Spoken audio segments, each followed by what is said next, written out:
I pull these over. The first two that I've decided to do, I have to give them a lot of tension right over into the middle of the basket because they're going to go down and up the other side. So there's the first two, and they get crossed over. Then I bring one to the back and I lash it in.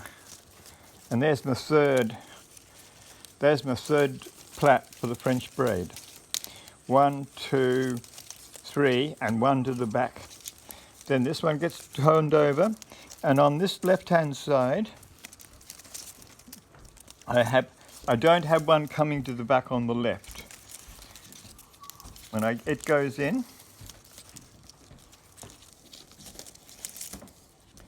and now I'm going back to the right. The right, I put this one over, and I'll get one coming in from the back. I have to just weave this along so it comes along to the back. Now that's the second one. It's the second one on the right.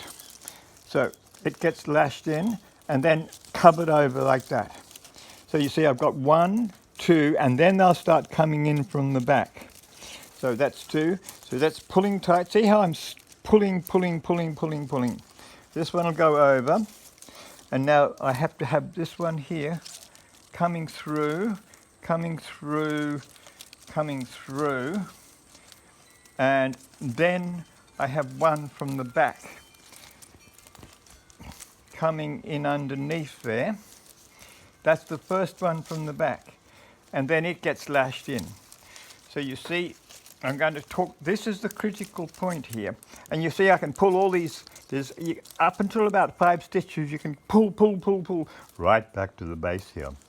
And so I'm pulling that one, tightening it up, getting the corner, 1, 2 on the right, and then you start on the left. And then do the French braid, do the floater backwards, which is this. I keep having to weave from the back there. There's the next one for the French braid, and then it lashed in. And I keep me 3 weavers down the middle. And the left-hand side, again, I'm coming over here, I'm keeping this all woven through.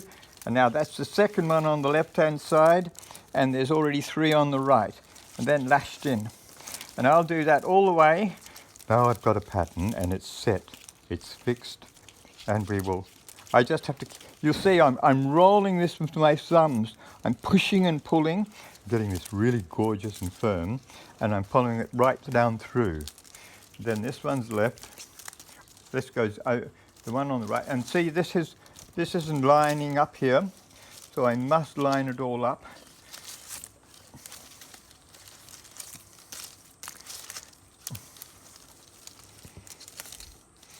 And now I bring the next one to the back, which would be the 4th one. See, this is the remnant. This is the one you plait. And then I lash it in, and I keep going this way. I think that's enough to demonstrate and from this point here, I can pull one of these, 2, 3, 4, 5, 6, 7, 8, 9, and make a really tight